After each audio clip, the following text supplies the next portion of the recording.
Hi, everybody. Welcome to PacWest Magazine. It's our conference television show and a look at the people and places around the great Pacific West Conference. I'm your PacWest Commissioner, Bob Hogue. And I'm Malia Smith of Hawai'i Pacific University, one of our 9 great schools in this year's PacWest competition, which takes us from Hawaii to California to Utah and Arizona. And as you know, Malia, the rivalries among some of our schools go back many years. On this week's show, we focus on the latest in the rivalry between your school, that's HPU, and its rival from the North Shore of Oahu, BYU-Hawai'i. Let's go to the Blaisdell Arena to check it out. Up court, 20 seconds to go. Whippy will drive it in to give it down to Alves, and Alves cuts it home. 87-85, and HPU can still win this game. Murdoch will bring it up court on the right side. Murdoch gets a pick, he's shooting the three, it's short. Ball comes long, comes back to Murdoch. Murdoch's gonna try it again from three, he's got it! With 3.1 seconds, down to Cameron. Cameron needs help, gives it to Riley. Riley banks it up and in! BYU wins! BYU wins! What a finish, lad, what a finish! For years, the rivalry between BYU-Hawai'i and Hawai'i Pacific University has been an intense one, as the two Oahu schools have been playing against each other for more than 30 years, dating back to their NAIA days and then their move into the PacWest for the past 12-plus years. Their rivalry is so close and so impressive that these two schools have been the past 2 winners of the PacWest Commissioner's Cup. BYU-Hawai'i winning in 2009 and HPU winning in 2010. And last year, HPU was the PacWest champion in women's basketball, while BYU-Hawai'i was the co-champs in men's basketball. What's this rivalry like, HPU and BYU-Hawai'i? And we talk about it every year. Out of all teams, we don't want to lose to HPU, because we hear it for the rest of the year, you could say. But these guys, I love them. They're like brothers. We talk on the court. It's nothing like you could say. There's no bad feelings towards each other, but the competition is there, and I think it'll be there for as long as basketball carries on here in Hawaii. But despite this intensity, there is also a warmth between the two rivals, exhibited in between games of their recent women's-men's doubleheader when HPU's national championship softball team was finished being recognized. BYU-Hawaii's Ken Wagner took to the microphone to honor outgoing HPU president Chat Wright. We appreciate all the support through the years of NAI and Division II, and I don't think either one of us could have made it without the other, but would like to thank him for everything he's done for us.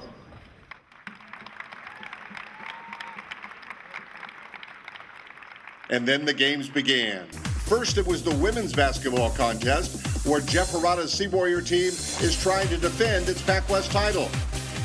And HPU continues to move its way up in the regional rankings. Here's Jasmine Ava-Williams with the steal, and she takes it coast to coast for the bucket plus the foul and a lead in the second half. But the Seasiders lived up to the billing of tough rivals. Dara Tompkinson with a three-pointer for the corner.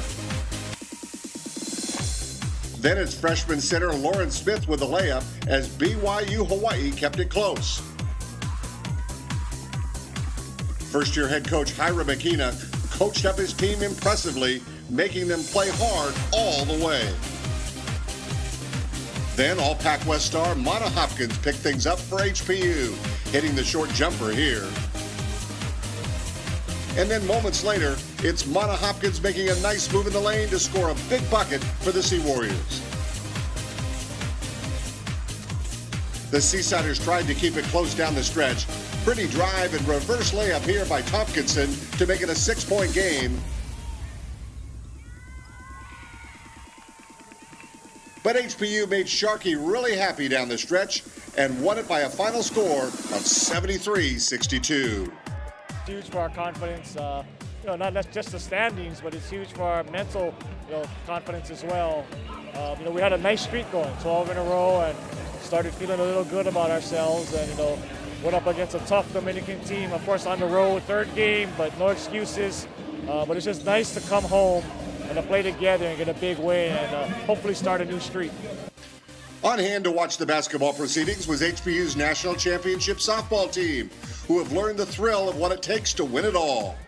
The champion Sea Warriors were honored in a ceremony in between games.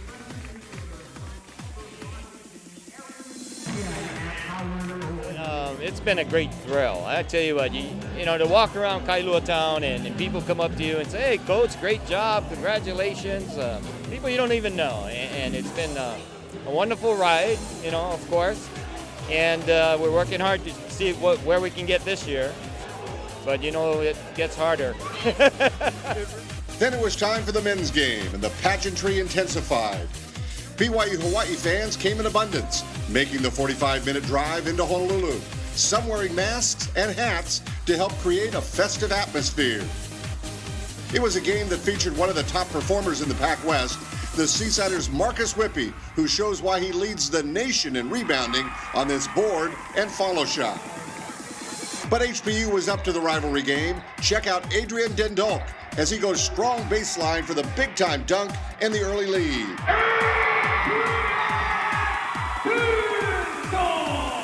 And a few minutes later, check out this screaming drive by Jason Jackson for the huge slam, electrifying the crowd at the Blaisdell. HBU head coach and athletic director Darren Vorderbrugge had his team playing with tremendous intensity, just as he had when the Sea Warriors had lost a double overtime thriller to BYU-Hawaii the last time they played. And when he set up a play so that Nick Frazier could hit this three from out on top, the Sea Warriors were hoping for an upset. But the Seasiders always had an answer. Preseason Player of the Year Jet Chang hits for three of his team-high 24 points. And by halftime, both teams were doing flips over the great heights both of these teams were playing at. In the second half, the Seasiders once again relied on Whippy. Great dish here to Corey Chase for the easy deuce. And later, it's Whippy pulling down one of his game-high 17 rebounds and following it home for the score and a 7-point lead with 3 minutes left. That was followed by Jet driving and dishing off to Heath Gammeren for a three, and the lead was up to 10. HBU turned to Jackson to try and bring them back. He finished with a game-high 32 points. But it seemed BYU-Hawaii could do almost anything it set its mind to on this night, and the Seasiders pulled away to win by a final score of 73-62. Well, you know, I think we have some gutsy kids that really get after it, and Marcus rebounds a little better than most guards. But we have been hurt. You know, we anticipated having a big guy in the middle, and you know, even the things we were learning offensively are totally different without having, you know, someone big in the middle. And so these guys have been able to adapt and make some changes, and, you know, hopefully we'll just get better as the year goes on. We've got to be more competitive to make it a rivalry.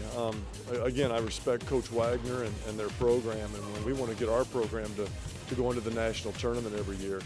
But for it to be a rivalry, you know, we got to do our part and elevate this program and get to where, you know, we're getting some W's out of it. The talk after the game was the incredible rebounding effort of Whippy, who leads the nation. Oh, he's unbelievably quick off the floor. He doesn't jump real high, but he gets up so quick. And, you know, he had the 17 boards, and then he had 2 or 3 steals when the ball's, you know, down and in the someone, you know, it's a loose ball. He's right there, and, you know, he has incredible quickness from, you know, that first step or two. And so he's an amazing athlete. It was like picking mangoes, you could say. What is the secret to your rebounding success? Because it appears that you're always in great position to make those boards. I feel like if you really want it, you know, you can get every rebound you want.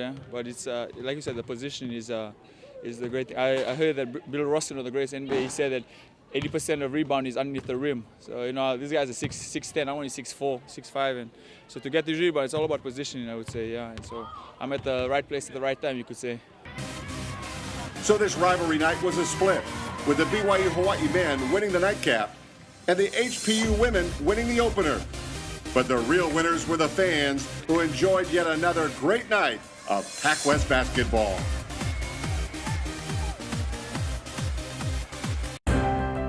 The Pacific West Conference, from Hawaii and California to Utah and Arizona. It's the most beautiful destination conference in the entire NCAA. 9 outstanding schools: Academy of Art, BYU-Hawai'i, Chaminade, Dixie State, Dominican, Grand Canyon, Hawai'i Pacific, Notre Dame de Demure, and the University of Hawaii at Hilo. We celebrate our diversity with positive sportsmanship and a proud commitment to our student athletes, the PacWest. I chose Division II because athletes graduate at a higher rate. I can stay closer to home and be an important part of the community. I chose Division II because I can double major and take part in campus activities. I chose Division II because classrooms are smaller. Students have more time with their instructors. And I can compete for a national championship. I chose Division II for all these reasons and more. I chose Division II.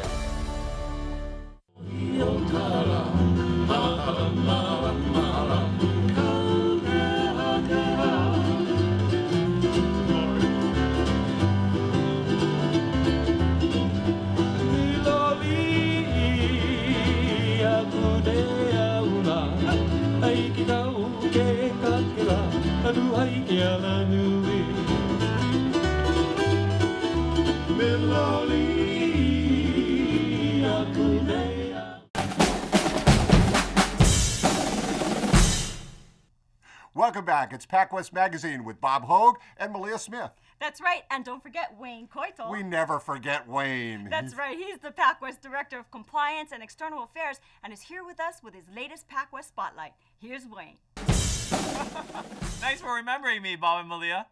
On this week's Spotlight, we go to the Maui Invitational to relive a huge upset for Chaminade over another Division I school. There it is. Chaminade gets its 6th ever win in the Maui Invitational. Nearly 30 years ago, little NAIA Chaminade shocked the world with an upset over the #1 team in all of college basketball, Virginia. It has been an accomplishment gone unmatched since that December 1982 day in Honolulu. Springing out of that upset came the formation of the Maui Invitational, and Chaminade has been the tournament host since the inception, reminding us of their legacy as giant killers. But the Silver Swords had only won 5 games in the tournament compared to 73 losses, all against Division I foes, going into the final day of the 2010 Maui Invitational on ESPN. Oklahoma from the Big 12 against Division II Chaminade. Game number 1, game number 3 from the Lahaina Civic Center. Aloha once again, Carter Blackburn with Jimmy. Having put a scare into the country's second-ranked Michigan State just 2 days earlier, Chaminade proved they could give anyone a fight. But if the Swords were looking for a win, they knew it would have to be behind fiery point guard Stephen Bennett, who refused to let the Sooners break away in the first half.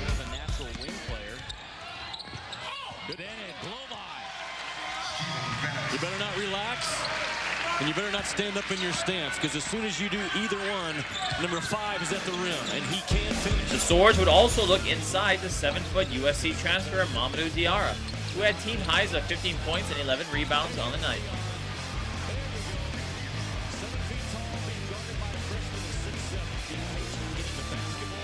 Chaminade would have its hands full with one of the Big 12's best shooting guards, Cade Davis, here giving the Sooners their largest lead of the game. Now down by 3 late in the first, the men in blue would look to sharp shooting senior Shane Hansen to pull the Swords even.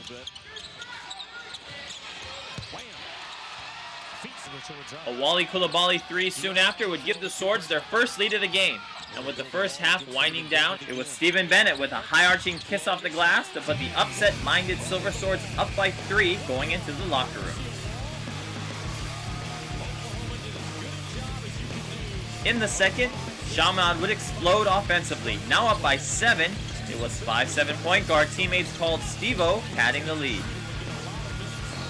Silver Sword fans started to believe they could get their 5th win over a major Division I program, and there were no happier fans than the family of Coach Matt Marr, whose father was making his first trip to the islands with son Matt as head coach. Moments later, Hansen would come off a screen to knock down a long 3, and Chaminade had its largest lead of the night. But the Sooners would not go away quietly. Behind the hot shooting of Davis, Oklahoma would completely erase the deficit to tie the game with only 3 minutes left. With only 2 seconds on the shot clock late in the game, Chaminade clung to a 2-point advantage, but a well-designed inbounds play tied the game for the Sooners, and it looked like the big win could be slipping away. Coach Marr and the fans would sweat this one out on the sidelines, but he would put the ball in the hands of his little leader. Bennett to the rim. Bennett's floater goes off the glass. That's the guy. You know you'll at least get a shot when the ball's in his hands. Oklahoma has a timeout. Newell doesn't take it. Davis for the lead. Chaminade is 8 seconds away from its first victory in the Maui Invitational since 2007. Oklahoma just goes straight to the rim and score in 3 seconds. Newell tries a three. Rebound. It is. Chaminade gets its 6th ever win in the Maui Invitational. An especially sweet moment for seniors Bennett and Hansen, who finally got a taste of victory in Maui. Well, that feeling was something I never experienced before, playing on national TV where all my family and my friends and my other teammates from years in the past saw me perform well and saw me lead my team to victory. It was just an amazing feeling, especially in the sense where they say Division II is, weaker than Division II is weaker than Division I. We just came out there and proved that it's really not no different. I mean, it was incredible. I mean, going to the Maui, it's my last year. I know it's my last ever Maui, and my family was all there, and it was a big family get-together, and we started off with Michigan State, and it was a competitive game. No one really thought that going in, but we hung in there. And then in the Oklahoma game, it was just incredible. It was a battle. It's what you want when you play college basketball. You want to battle, and we were fortunate enough to come out with the W. Well, it's great. It's like one of the main reasons why I came here, because when Chaminade goes to the Maui, everybody feels like they're the underdogs, So getting the win proves a lot of people wrong. And throughout that whole tournament, we played pretty well, where we got a lot of respect from a lot of people. But the big story from the game would be about a father and son, and it would tug at the heartstrings of a national audience. Had a shot of your dad in the stands crying at the end of that ball game. How do you feel, buddy? It's just great to have him here. I got my whole family here, and if he's crying, he's going to make me cry. First time he's come out in 5 years, so it's been great. He hasn't been out here in years and years to Hawaii. He was when he was a coach, came out, but I've been begging him to come out for years, and finally my little brothers are old enough where they'd kind of enjoy it. They're in high school, so it was tremendous having them around. A little bit stressful at times trying to deal with 7 or 8 people around, but to have them there for that win was really, really special. To not allow Oklahoma, you're talking about, look at this. That is college basketball passion right there.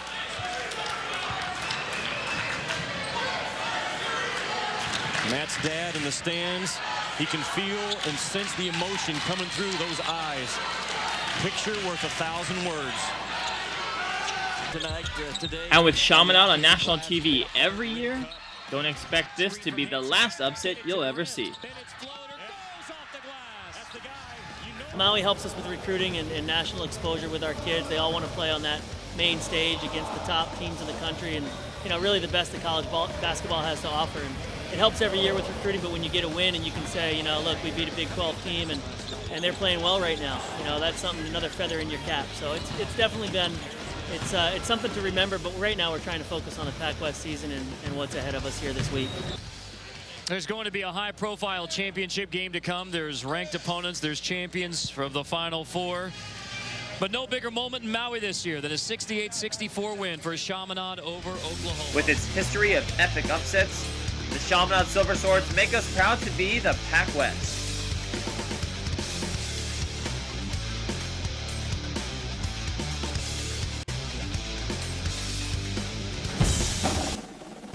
Now let's stay in the islands for my highlights from men's and women's basketball action from the Blaisdell Arena, featuring Hawaii Pacific and Academy of Arts. Honolulu's legendary Blaisdell Arena was the setting for the duel between the Urban Knights of Academy of Art and the host Hawaii Pacific Sea Warriors. It was the ladies' turn in round 1, and leading the charge were Lindsay Yamasaki on the AAU bench and last year's PacWest Coach of the Year, Jeff Parada, at the other end. The defending PacWest champs led by 9 points at the half, but the Knights charged back in the second, Here looking inside the 5'11 senior Jessica Nolan, who scored a team-high 14 points on the night. But HBU would answer with a Mana Hopkins Vandenacker jumper to keep the Knights in check. With the play clock ticking down, RU's tough D forced HBU to rush a Paris Gravely 3, and the Knights would capitalize, running the ball down court and finding an open Madeline Martin for a 3-ball to cut into the HBU lead.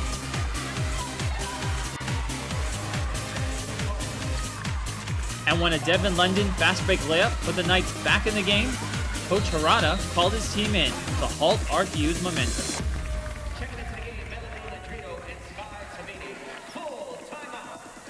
Sophomore Melody Ladrito did her part for her team's cause, slashing through a bevy of defenders to add to her 10-point total on the night. But the Urban Knights would not back down, relying on good team play and precision passing to find 6-footer Verity Peets in the post for 2 of her 12 points. Unfortunately, that wouldn't be enough to stop Mana Hopkins Vandenacker, proving why she is one of the premier athletes in the Pacific West Conference. Coach Yamasaki could only watch from the sidelines as Hopkins Vandenacker stole the show, crossing over her defender for a strong move to the basket, en route to matching her jersey number for 14 points on the night. And in the end, the Lady Sea Warriors would claim victory with a final score of 74-61. I thought it was a very competitive game tonight. We're very fortunate to come out with the win. Both teams played really hard. It just goes to show, I think, how the level of competition has stepped up, in the conference, and every night is going to be a battle. Doesn't matter who you play, I think records are out the door. Every night you got to expect a grinded out game, and we're fortunate enough down the stretch to hit some free throws and to hold on to the lead. And we're happy to pull it out, but we know we got a lot of work to do, and we're excited to get back to practice and look forward to finishing out the conference strong. We have good shot selections, but we're not hitting our shots. We had to come back and start hitting our shots, and when it comes down to game time, we're ready. I trust my teammates. Game 2 of the night saw RU, led by number 15 freshman Will Overton, the PacWest leading scorer, try to stymie the revamped HBU squad. But it was the Sea Warriors that did most of the scoring on the night, swinging the ball here to Adrian Dindal, who knocks down the baseline jumper. HBU wouldn't stop here with more good team ball, finding open Jason Jackson on the wing, and HBU would start the game on an 8-0 run.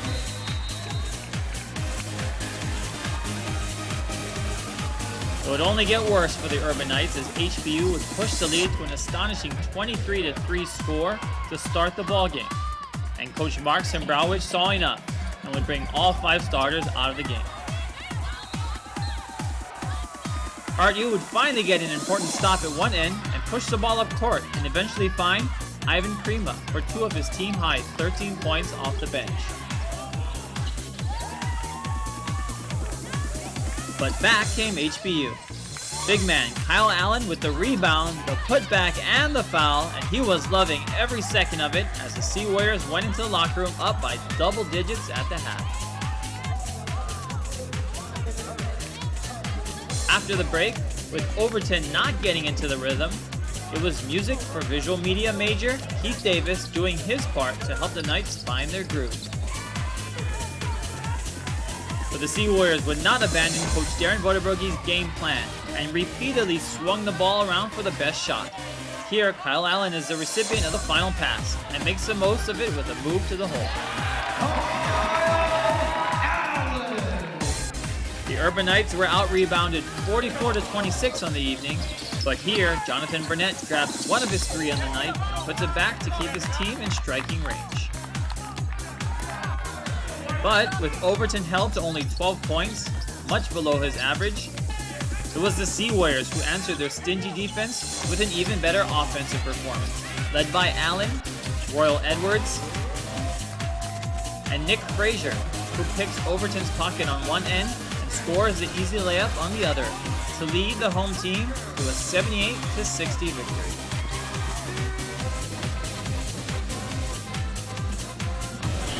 you know, we didn't get off to a very good start. I think, you know, we fell behind by 20 early, and you know, we spent all our time and energy trying to climb back in it. And Hawai'i Pacific, I thought, did a very good job. You know, they came out and they were aggressive right away. They made some plays offensively that kind of really jump-started them, and then they made some plays defensively as well that I think really kind of put a little bit of a damper on us and got us off to a slow start, but I give Hawai'i Pacific credit. We have to come to play at the beginning of every game. We're extremely frustrated, all of us, because we know we're better than this. We know that we can play better than this. But that's definitely what we learned, that we can't allow anybody to get any leads early or develop a confidence against us, because once the snow starts going downhill, it gets bad. Behind tenacious defense and smart playing on offense, the Sea Warriors defeated the Urban Knights to keep the race for the PacWest crown a tight one in men's basketball.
In one of the closest races ever, the Penguins edged out 8 of its conference mates to claim the PacWest Community Engagement Award in only their first year as members of the Pacific West Conference.